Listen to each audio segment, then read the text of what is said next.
Olá pessoal, tudo bem? Tudo certo? Tudo ok por aí? Sobre o Novo Testamento, como surgiu? Marcos era um nome muito comum entre os nomes romanos daquela época. Bom, mas dizer que foi Marcos que escreveu o Evangelho é citado nos volumes de Papias, que também é citado por Eugênio, por Eusébio. Diz assim Eusébio: e foi que o ancião disse: Marcos, que se tornou intérprete de Pedro, escreveu com precisão, embora não em ordem, tantas das coisas ditas e feitas pelo Senhor quanto ele havia anotado.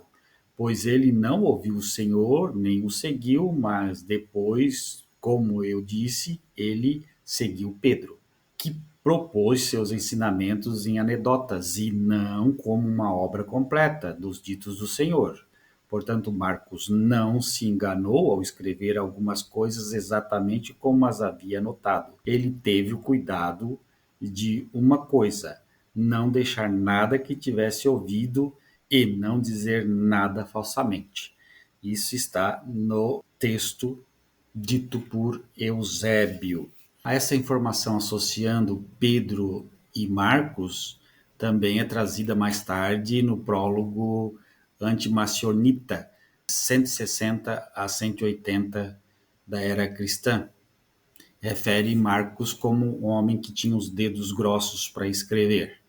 O Irineu também associa a pessoa do escritor do livro de Marcos a Pedro, e Clemente de Alexandria também, a escrita do livro de Marcos foi em Roma durante a vida de Pedro. Só que todos esses autores, tanto Clemente como Eusébio, eles têm como fonte apenas os textos de Papias, que colocam em evidência a identidade de Marcos. O testemunho de Papias recebeu muito tratamento, muita coisa positiva, muita coisa negativa. Marcos é identificado como intérprete de Pedro, que escreveu que o Senhor disse e fez com base em anotações e da pregação de Pedro que tinha adaptado. Marcos era um intérprete, um tradutor, um intermediário dos escritos de Pedro. Papias também diz que Pedro escreveu os seus textos em anedotas e foi os documentos que Pedro escreveu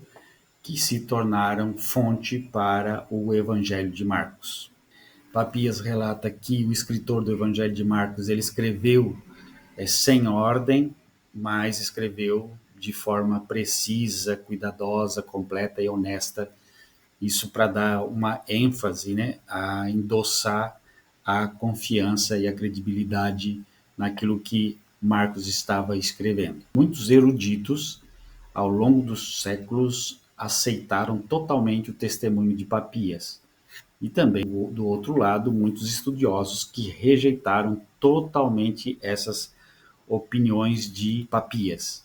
E no meio disso tudo, existe aqueles que aceitam a identificação de Papias, do escritor de Marcos, que era o intérprete de Pedro, mas questionam que os documentos fazem parte de documentos que Pedro escreveu e a partir daí Marcos escreveu o seu evangelho. Sem dúvida, se formos olhar de forma minuciosa o material todo do evangelho de Marcos, nós vamos chegar à conclusão de que não tem base de dizer que as anotações de um texto de Pedro possa ser base para o Evangelho de Marcos. A semelhança da linguagem, o estilo, a forma, a tradição sinótica entre os materiais de Marcos e os não Marcos, de Mateus e Lucas, dificilmente sugere que os materiais de Marcos foram moldados por um homem, ou seja, por Pedro ou por Marcos, realmente. Mas quem era esse Marcos que escreveu o Evangelho de Marcos? Claro, não era o apóstolo Marcos, né? Marcos foi identificado como o Marcos em 1 Pedro 5,13. O que diz 1 Pedro 5,13? A vossa colheita em Babilônia vos saúda e meu filho Marcos. Então nós vimos aí que o versículo encerra a carta com saudações, usando Babilônia como um provável termo simbólico para Roma, local de perseguição onde Pedro estava, enviando saudações da igreja local e de Marcos, colaborador de Pedro.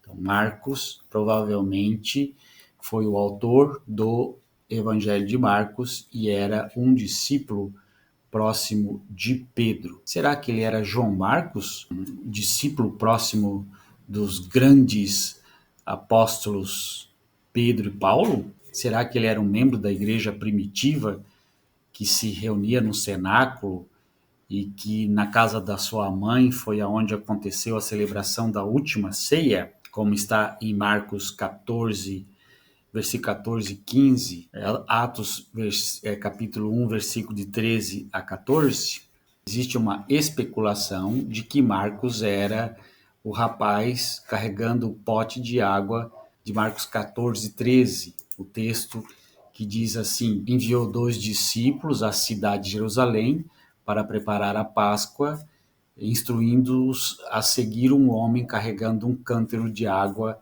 que os levaria até o local da ceia. Então, esse homem carregando um cântaro de água era Marcos, o escritor do Evangelho. Essa passagem demonstra a presciência de Jesus e os preparativos detalhados para a última ceia.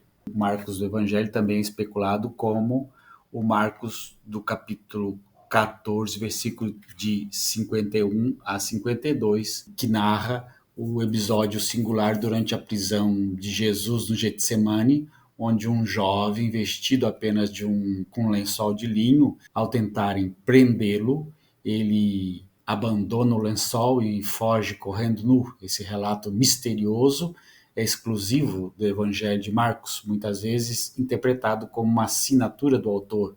Isso, o próprio autor falando dele mesmo, o escritor do Evangelho. Essa cena de um jovem acordado apressadamente, vestia apenas um lençol, uma túnica leve, um lençol de linho sobre o corpo. Soldados tentaram segurá-lo, mas ele escapa deixando a roupa, as peças e sai correndo, fugindo nu.